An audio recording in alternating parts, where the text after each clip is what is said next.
Hi, I'm Michael Wargo, team pilot with Precision Aerobatics, and today we're going to learn how to learn 3D flying.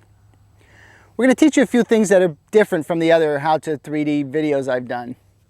For instance, this time we're going to discuss nothing but the principles involved in flying 3D. We're going to learn to think differently about flying in general. If you've been a sport pilot, this is a very different experience than just boring holes in the sky. So let's first take a little bit of a look at the airplanes we're going to use. If you look at this airplane, you're going to see enormous control surfaces. I mean, they're absolutely huge. The reason these surfaces are so huge is because most of 3D is done in a stalled configuration. That means the plane is not flying anymore. It's being held up by the prop predominantly. A little combination of both. So when you're flying that slowly, it really takes a lot of control surface to move the plane even a little bit sometimes. One of the ways we're going to learn to think a little differently is we're going to learn to use the power of the motor, the prop wash, and how to manage the throttle to make the plane do what you want. We're going to learn to Harrier. We're going to learn how to fly a really controlled roll. Controlling the plane at all axes through quarter turn, half turn, three-quarter turn, and full is one of the most important skill sets we can apply to 3D flying. Now we're going to get right to it. We're going to start learning how to fly 3D. Now, the first thing we're going to look at is the airplane. This plane is very specifically designed, again, with very large surfaces, a very powerful motor, and extremely light. For this size class, this is literally the lightest plane available today.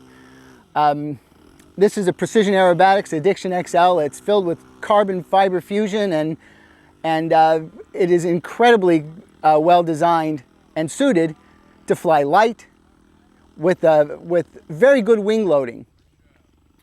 And again, as you can see, the flight surfaces are very, very large. The next thing we're going to talk about is something that I've covered in great detail in other videos, and that's setting up the radio and accommodating the flight controls and everything for 3D. I've got several documents and support documents that are going to go with this video. We'll show you where to find them on how to set up your planes, but I'm going to give you one bit of information that is absolutely critical. If you look at this control horn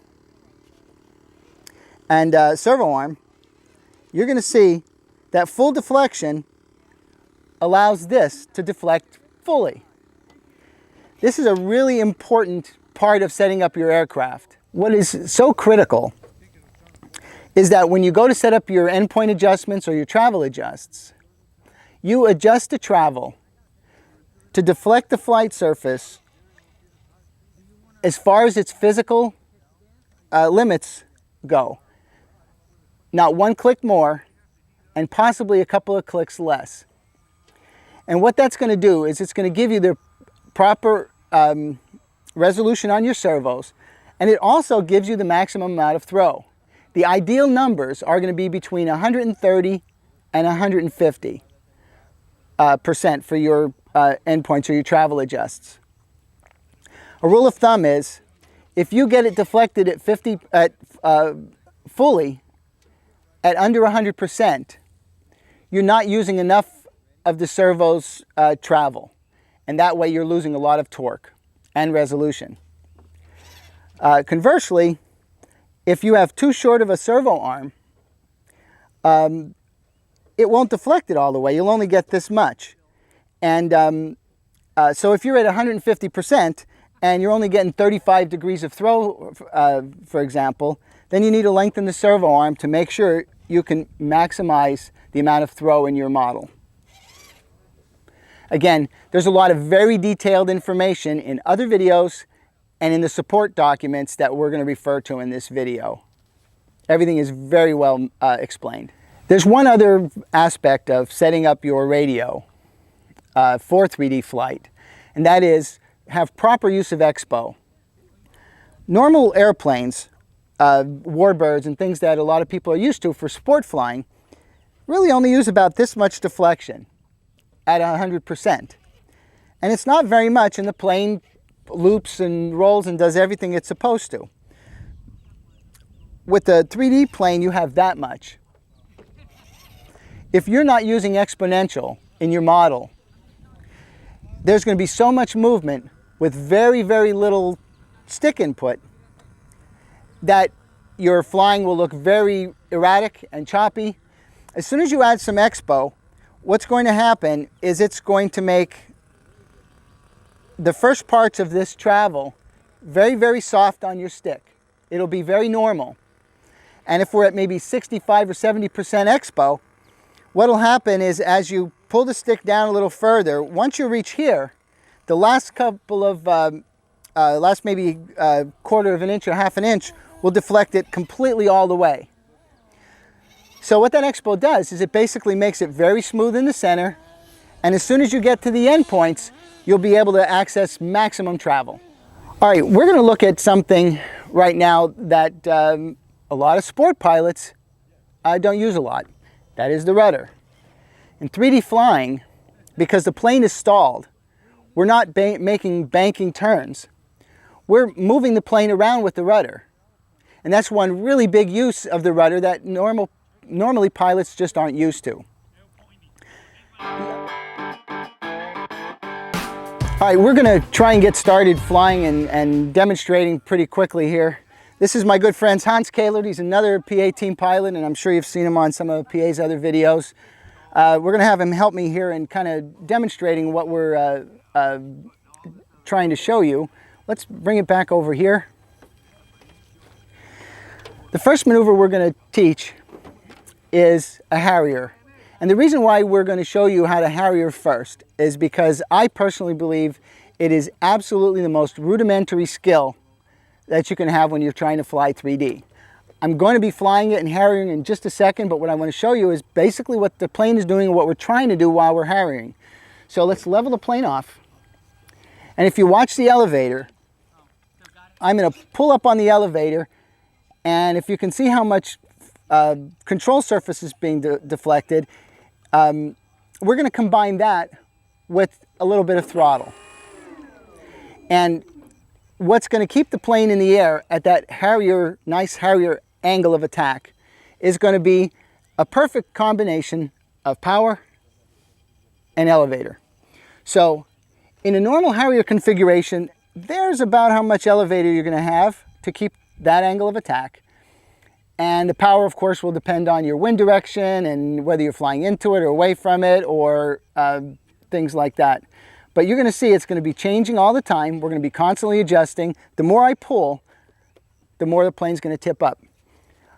A really big piece of information here, when I told you we're going to help you to think differently, is the elevator is no longer the make it go up control surface.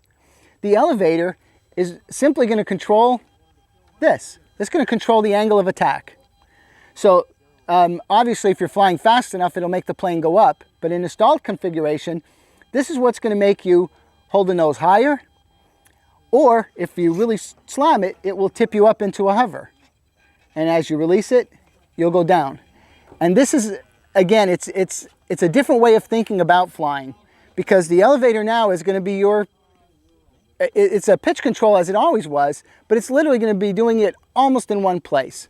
Even though it's going to be flying forward a little bit, it's just not flying in a traditional sense. The next big thing here is going to be throttle management. We're going to discuss throttle management in great detail after I start showing you what the Harrier looks like. But one thing I want to do before we actually go up and do a Harrier is I'm going to show you what I feel is the best way to practice it and learn how to do it. The first thing I'm going to show you is I'm going to give you a little visual demonstration of the flight surfaces here, and then I'm going to actually demonstrate it in flight. But the best way to enter into it is just go up very high. And once you're up very high, you're going to be kind of vertical. What I want you to do is just cut the throttle completely, and then we're going to add full elevator. And what's going to happen is the plane will kind of level itself off like this. And then as soon as you see it leveling off, I want you to add just a bit of throttle. And that little throttle is going to enable it to just kind of fall straight down like a pancake. Now, as the plane is falling, what I want you to do is gradually add more and more throttle until the plane starts to stop in the air and pitch up. When the plane starts to pitch up, you either release a little bit of the throttle, or of course you're going to start having to release a little bit of the elevator, or the plane is going to continue to pitch up on its axis. Once you've stopped the aircraft, you're now going to be in a place where you're learning to stop the descent with throttle. And you're using throttle to control your altitude now, and throttle controlling altitude is one of the biggest 3D secrets. Let's show you how it works.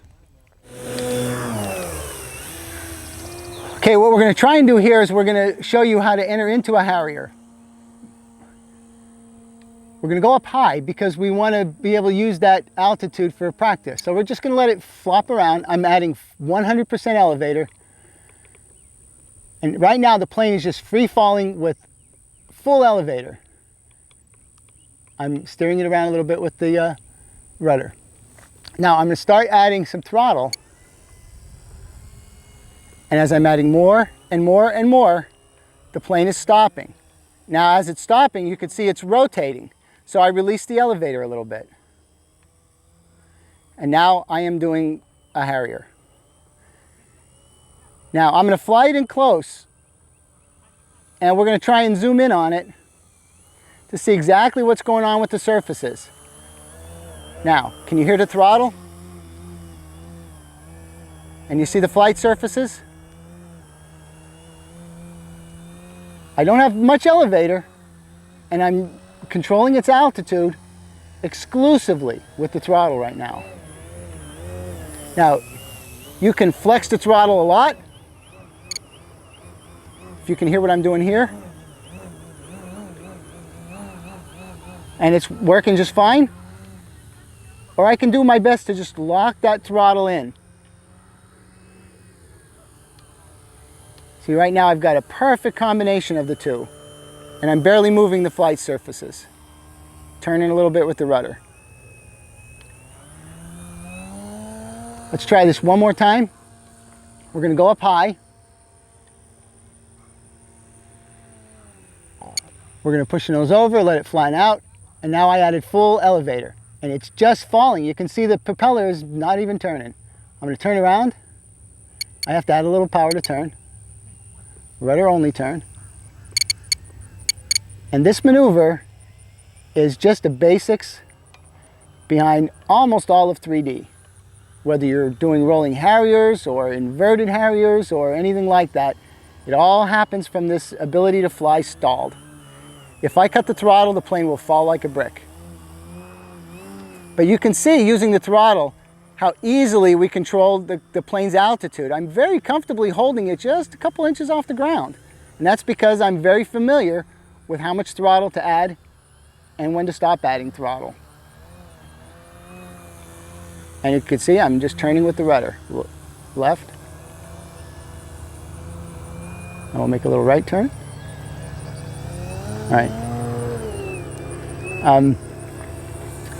If any of you want to get just a little bit fancier, my favorite way to actually enter this descending Harrier, or an elevator, which is what it's actually called, is to rotate and then just pull 100%. So it makes a little flip down to it, so it looks a bit more elegant and intentional.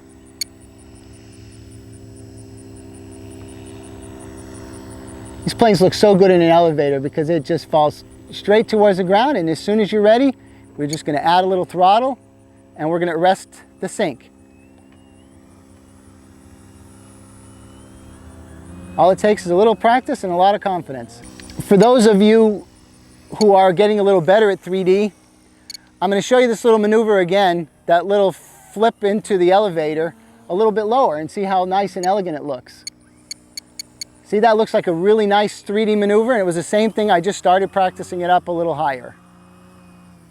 Right now, you should be able to clearly hear how much I'm using the throttle here. And our next subject for discussion is going to be throttle control.